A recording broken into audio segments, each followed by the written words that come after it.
Two former European pastors have accused Hillsong co-founder Brian Houston and the church's general manager of sending threatening emails during a dispute over the transfer of their church, cash, and assets to Hillsong Australia.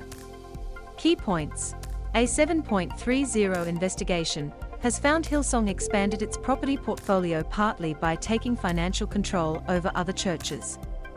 A 7.30 investigation has found Hillsong expanded its property portfolio partly by taking financial control over other churches. Hillsong also keeps some of its Australian assets separate from church activities using a web of interlinked charities and trusts.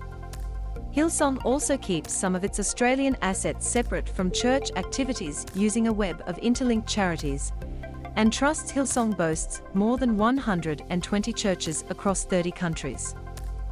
Reia and Vera Kasevich led the congregations of Hillsong Kyiv and Hillsong Moscow for 2 decades.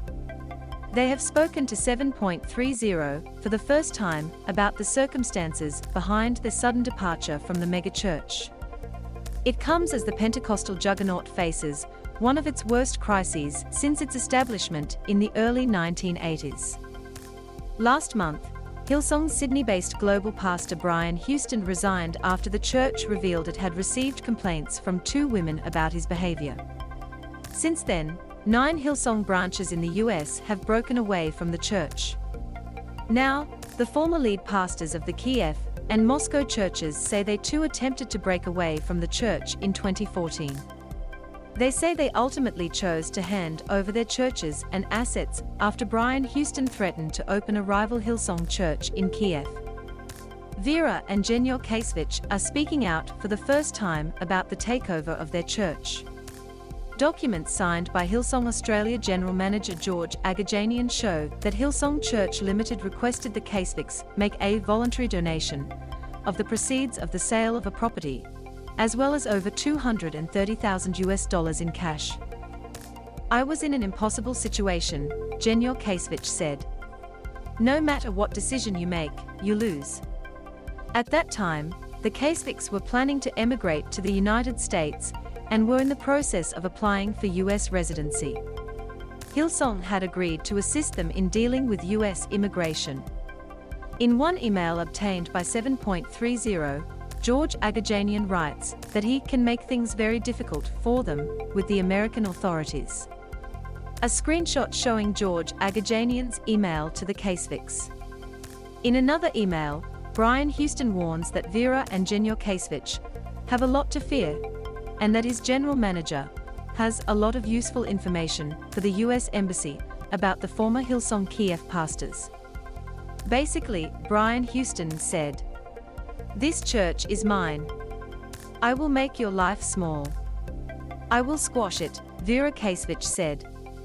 Brian Houston told 7.30 in an email that the Kasevichs' account of the takeover of Hillsong Kyiv and Moscow was a complete fantasy, and that he made no threats regarding the US Embassy. The Kasevichs said they were finally free to speak out about their ordeal because their US residency had been secured and they no longer felt intimidated by Hillsong's Australian leaders. "We were quiet for 8 full years, and now we are safe," Kasevich said. He said the aim of the takeover by the church's Sydney head office was to get the assets of Hillsong Ukraine into their own hands. Do you have a story tip? Email Hagar Cohen at hagarcohenabcrotonmail and cohen.hagarab.au. A voracious appetite for money growing the property empire.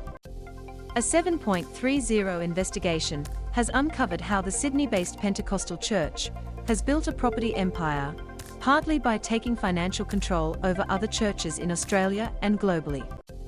The first takeover occurred in 2009, when Brisbane-based Garden City Christian Church merged with Hillsong. In the process, Hillsong acquired properties and assets valued at $12 million at the time. Elsewhere in Australia, in 2013 and 2014, 2 churches in Victoria decided to merge with Hillsong, with 3 properties transferred to Hillsong. One of those properties was repurposed as a luxury rental.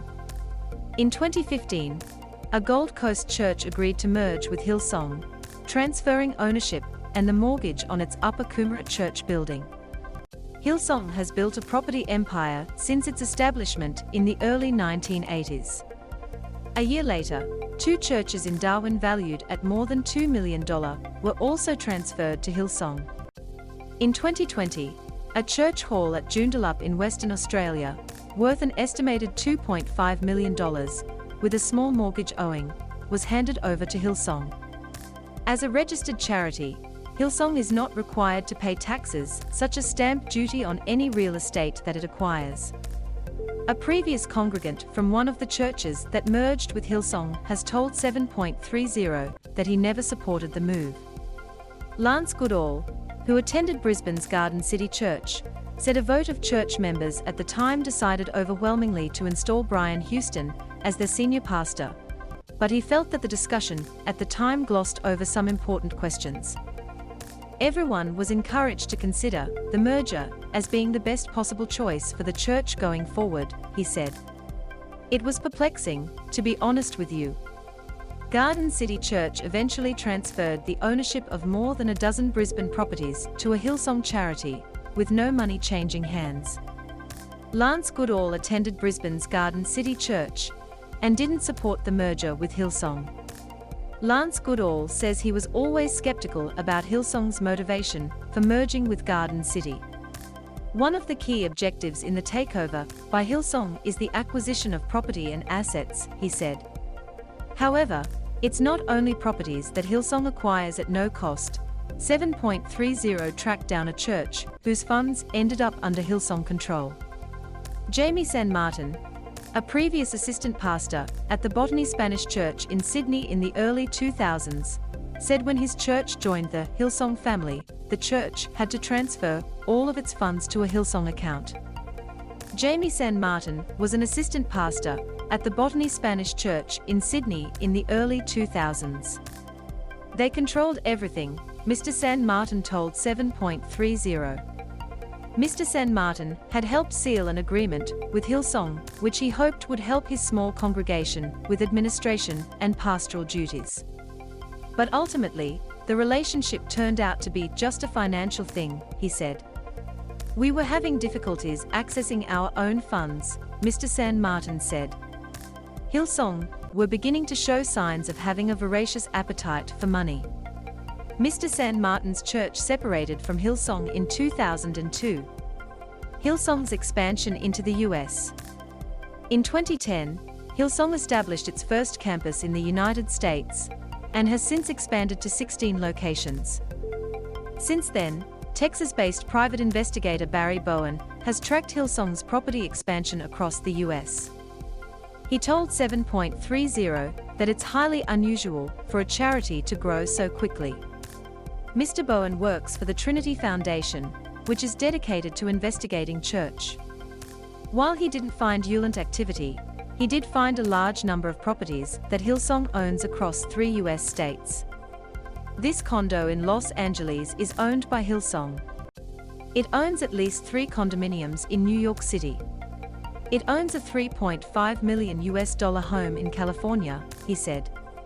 When I searched in Arizona, I discovered 31 properties. If they don't sell any of those assets in the next year, it's expected to appreciate to over $40 million.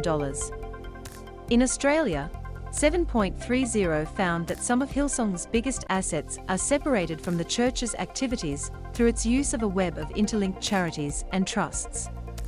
Mr. Bowen said he identified a similar strategy in the US, involving dozens of legal entities, which he argues creates a firewall between the church and its properties. Hillsong Church has been touted as the biggest success story in modern Christianity. According to Mr. Bowen, this corporate structure means potential claimants in any litigation against Hillsong may have a hard time recovering any funds. If a victim sues the church does not have major property assets, he said.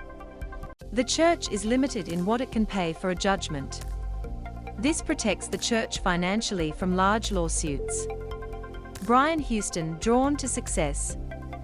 From their new home in the US state of Florida, Reia and Vera Kasevich say their first church started as a small congregation in 1992, just as the fledgling independent nation of Ukraine was emerging from the collapse of the Soviet Empire.